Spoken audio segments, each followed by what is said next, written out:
Hello everyone, my name is Rochelle Innocent and I'm the founder and CEO of Project Purpose.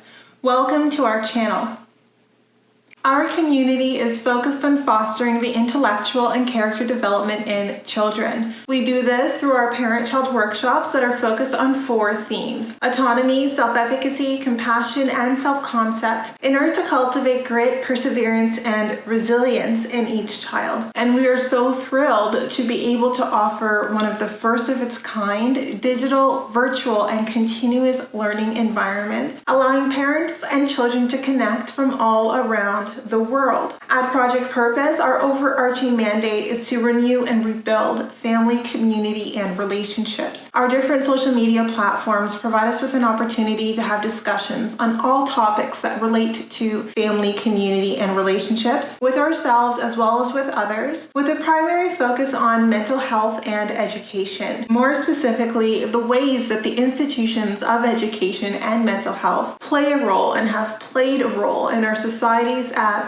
large. These discussions and debates provide us with an opportunity to think critically about what needs to change within these structures for us to live up to our bold slogan: support, protect, and empower each child through youth-focused development, better known as leadership in juvenescence. We recognize that in valuing our children's leadership potential, this also translates as recreating and co-creating environments, both socially and politically, that will enable our children to thrive. For those of you who are particularly keen on the topic, we also write thought pieces every other Sunday, and we have one scheduled to drop this upcoming Sunday. So definitely be sure to meander over to the website and read through our content. If it is the case that you need a listening alternative, we're available on 10 different podcast platforms for your listening leisure, and we've provided you with the links in the description down below. Now, as is the convention, definitely be sure to subscribe, hit that post notification bell so that you are aware of every time we post. And of course, if you like these conversations and you want to keep them going, like, comment, and share this segment. Let's get into it.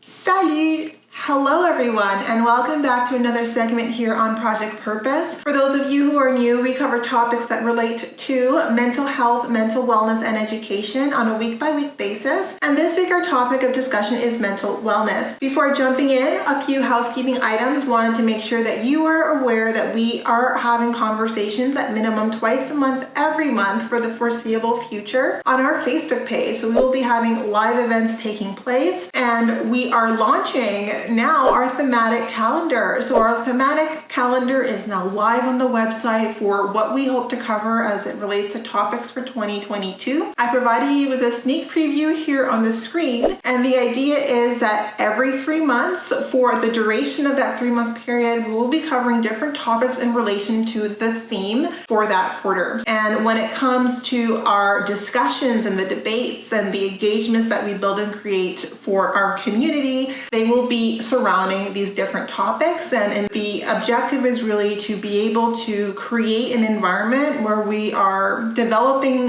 the critical thinking lens, the life skills, the soft skills, in order to derive more fulfillment and meaning out of life, and obviously become #game changers as part of our Project Purpose game-changing leadership community. Now, these events are paid events, so if it is the case that you see yourself participating on an ongoing basis within our community, then might I suggest our package plan. So we have package plans that should fit any level of engagement or interaction that you see yourself able to commit to our community. Definitely be sure to check out the details and see which aligns best with your interests. And we also have one more live event planned for December. We have one last discussion on closure. So if you haven't been able to join the first discussion, definitely think about joining in the second one. It's a great discussion to think about how we close off this year, no matter how the year went for you. Put closure to it so that we can look onward and forward to 2022 with anticipation and with excitement, and kind of put ourselves in that frame of mind and in that state of being well-being. Now, with all of that taken care of, let's jump into today's segment. And if you looked at the description, then you know that we're going to be talking about self-care and family relations today on our topic on mental wellness. And I think this is very important because over the holidays, sometimes what interrupts our self-care are our family relations, because we're exposing ourselves to everyone and anyone over the holidays for the sake of it being a holiday. And I'm here to counter that argument. I'm here to counter that tradition. And I'm here to talk about why it's even more important, especially as we're closing off the new year, to just not deprioritize self-care for the sake of toxic family relations. So we're going to talk about that because sometimes over the holidays, we find ourselves needing to compromise and put ourselves in positions where we don't necessarily feel the best emotionally, mentally, and in the worst of cases, physically, because we're having to step into the room with people that we've avoided for the course of the year. And my thought is, if you felt that it was in your best interest, for your sense of peace and for your sense of well-being, to stay clear of certain individuals, whether you're related to them by blood or not, throughout the year, then I'm not sure if it's the best rationale or reasoning to allow yourself to compromise on that sense of personal safety and that sense of personal well-being for the sake of the holiday, especially when the holiday is supposed to be a happy time. It's supposed to be a good time where we make beautiful memories and moments. And while for some of us it can be bittersweet, it's hard for that to take place if we are in sort of a dynamic, or if we're experiencing family relations that are toxic, where, we may have been hopeful in the past, we may have had high expectations or reserved judgment that things might go differently in the past, but if time and time again it really hasn't, and the holidays that we're hoping to have is far removed from the holidays we've experienced year over year, then maybe this is the year that we do something different. And I'm here to talk about that. I think that sometimes holidays provides ample excuse for us to chip away at our sense of truth, at our sense of well-being, our sense of comfort, in order to give access to toxic individuals for the sake of collective harmony. And I think this idea of collective harmony sometimes conflicts and overrides our sense of personal safety and personal security. And I think that that is a discussion we need to have explicitly, because I don't think that collective harmony should override our sense of personal comfort. And I am all about creating community, creating relationships, and rebuilding community and relationships and family. But I think building them on a foundation where all of us feel safe, all of us feel good, all of us feel healthy in those interactions and in those engagements. And sometimes the best way that we do that is recognize which family members that's just not possible with. And then we organize our time and our energy and our availability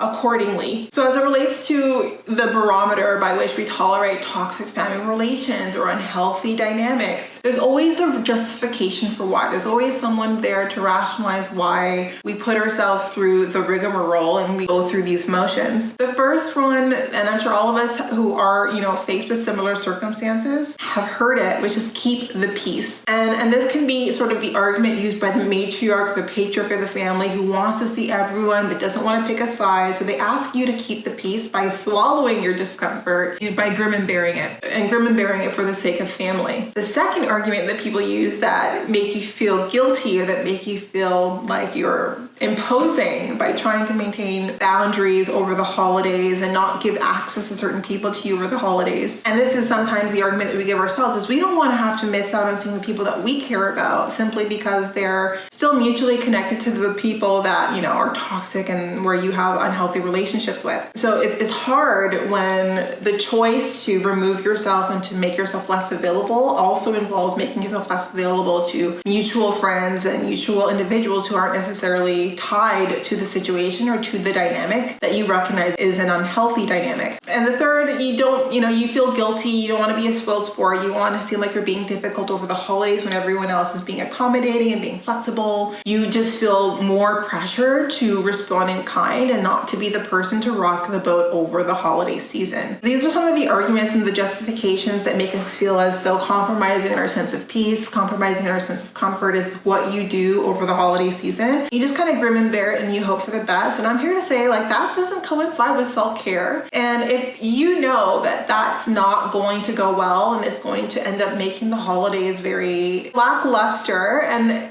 it's not the way you want to close off the year, then I'm here to give you maybe the encouragement or the confidence boost by taking on the other argument and by choosing self-care and choosing to create a holiday season where you're not having to compromise on what you recognize to be your own sense of comfort and safety and then sometimes dignity, by creating a holiday atmosphere and a holiday ambience with people or even without people that would hamper on that objective or that would make that really hard or difficult to do. And why am I saying this? Because even I too have experienced the post-holiday spiral. So anytime I've known, okay, I'm gonna grin and bear it, drunken hopefulness, maybe this year everything's gonna go differently, maybe everything is magically gonna be beautiful and we're gonna create memories and we're gonna create moments. And by the time I am finished interacting with, different family members and sort of exposing myself to different unhealthy dynamics that I have been avoiding throughout the year or even moderating throughout the year, I recognize it was a mistake. And it's sort of this cycle that we go through on an annual basis where, we kind of grim and bear it, we hope for the best, and then we have that post-holiday spiral where we're making commitments to ourselves, never again, I'm not going to subject myself to this again. And we are quite sure that the next year we're going to allow ourselves to fold and bend and expose ourselves to these toxic individuals yet another time, subjecting ourselves to another post-holiday spiral. So I'm here to say this is the year we caught off those toxic cycles and we create the holiday that we need, even if that means that we have a solitary holiday. If it's a holiday where we're creating and maintaining and protecting our peace, where our sense of comfort is not compromised, then you have given yourself the gift of a true holiday. And for some of us, we've not experienced that because our holidays encompass some really toxic relationships that we're gonna have to sit through and suffer through. And we kind of take the best out of that situation and we really emphasize the best of that situation to try to not think about the shadows and the different people that really made those memories and those moments difficult to glamorize, essentially. And when I think about the post-holiday spiral, I'm thinking about, one, how we feel like we've betrayed ourselves. Like time and time again, we expose ourselves to different individuals, to different people, feeling hopeful that it will be different, and then it's not. And then we have to deal with ourselves. We have ourselves to deal with at the end of the day as a result of those choices that we made, hoping that by putting family first over and above our personal needs and our desire for self-care, that it will turn out differently. Second, the warm fuzzies that we were hoping for, the serotonin hits that we were expecting by spending time with good people, having, drinks and creating memories, we get the alternative, and we're like, what? We could have had this experience had we been mindful in creating an experience, but we weren't compromising on our sense of well-being and we weren't compromising on what we knew we needed in order to truly ensure that the experience was the way that we were hoping that it would translate. It's hard to kind of justify any rationale where the kind of people that you're stepping into a room with and you're still hoping to have the warm fuzzy feelings. I think it's easier to know that the experience and the ambience that you're creating is going to translate as you had it in your mind's eye when you're being mindful about the people that you're allowing yourself access to in that room. And if that means you're changing the setting and you're not being in an environment where that there's a toxic person there, that you have a toxic relationship in this holiday season, they're just not going to be part of the conversation. You're just not going to involve yourself in different settings where you're having to expose yourself to individuals who have been harmful to you, then at least you're setting yourself up to have the kind of holiday that you want and the kind of holiday that you most definitely deserve. And then third is we tell ourselves never again, but we still carry this tiny hope that things will be different maybe next year, or it could be different maybe if we change our behavior. And I'm here to say I'm someone who is a perpetually hopeful person, and I recognize with time and experience that sometimes our hope is best placed in a setting where reality doesn't keep showing us that our hope is wasted, right? So sometimes if you hope for the best, maintaining and preserving that hope, which is very healthy. I think it's healthy to be a hopeful individual, but sometimes our hope is best to be redistributed in people where that hope isn't going to be wasted, right? So hope is wasted when it's not based on reality, it's not based on true facts, and it's not based on the history of events that take place with certain individuals. If certain individuals show you that no matter how much you hope for the best, they're going to show up the same way each and every every time, then it's best to withdraw that hope and put it in people, places, experiences where that hope can really manifest itself in a beautiful way. I think for things to be different, especially when we think about, self-care and family relations, then we need to orient ourselves differently. We need to pivot, and we need to approach the holidays differently with a different mindset and with a different set of priorities by way of what it is that we need in order to create a holiday experience that is right for us. And if that means we remove those toxic people, then we give ourselves permission to do that, and we step into the bravery required and the courage required to change the tone and set that tone with the expectation to maintain a sense of priority for your own sense of comfort, your own sense of security, and prioritizing an experience that you know is right and is healthy for you. And sometimes the way that we do that is we need to ask ourselves these really hard questions, which is one, as it relates to the mutuals, the people who aren't necessarily involved but are on the periphery. We need to think to ourselves, why do we continue to value relationships with people who choose to maintain relationships with those who have harmed us? And if there's one thing I've learned in 2021 is that it's very hard for me to rationalize why I have a friend who is comfortable maintaining friendships with someone who has been very hurtful and who has harmed me. And I've realized that there is no justification or rationale. And if there's someone who is truly in my corner, then they can't be in the corner of the people who persecute me, who harm me, and who, tear me down. And I've learned that the Rochelle from before, who had tolerance and who had a threshold for people who were neutral in the face of my abuse by others, are people that I do not want, and I'm not going to rationalize or justify maintaining a relationship with those people in the future. Another point that we need to ask ourselves is peace of mind is something that we tend to devalue in the face of family relations. And I think that sometimes if your family relations is such that it has eroded and completely torn away your peace of mind, and the moment you think about what it's going to feel like to step into a room with specific family members, it gives you a lot of anxiety, you feel a lot of angst, it just makes you feel unwell. And I think that those situations are the situations that require you to give yourself permission to choose peace of mind and create a holiday, even if the holiday might be fairly solitary, where your peace of mind is intact. And I think the more that we do that, the more we give ourselves the emotional and the mental space to create new traditions, to create new experiences and memories that will make the holidays truly memorable, where we're not having to compromise our peace of mind and our sense of personal security, comfort, what have you, for the sake of the holiday, or having the ideal holiday experience. It's never really translated as an ideal in the past. And the last argument, and the one we typically avoid, is if it was best for you, in your best interest, to avoid certain people all throughout the year, then wouldn't the argument hold that it is still in your best interest to avoid them at the year end, when we're winding down, when we're reflecting, when we're gearing up to start the year off in the right frame of mind? And I think that is a fairly solid argument that doesn't need a whole lot of backing up. I think it kind of speaks for itself. So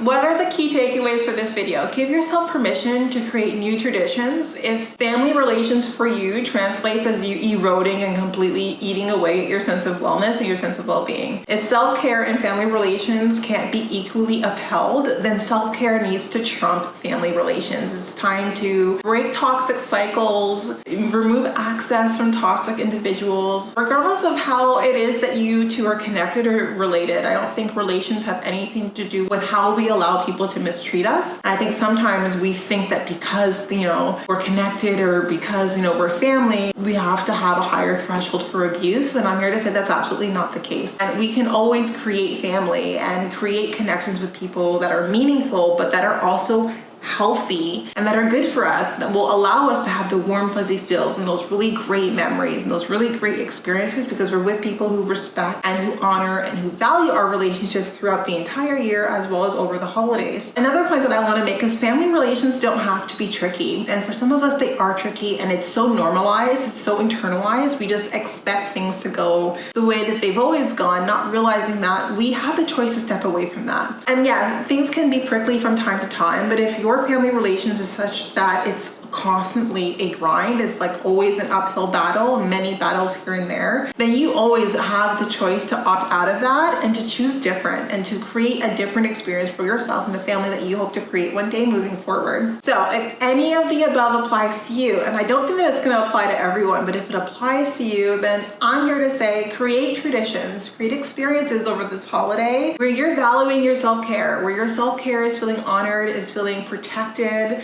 and you are gearing yourself up for an experience worth remembering without any of the nitty-gritty issues that you've had to deal with in past holiday experiences. I think we can always create anew, and traditions are meant to evolve with time, with our evolution as well, and with our growth and with our maturity as well. So in my opinion, ending the year on a positive note, surrounded by happy people who love you, who value you, who honor you, is the best way to go about it. And if that's not something that you have, ending the year on your own, loving, honoring, and valuing yourself, there's nothing second to that.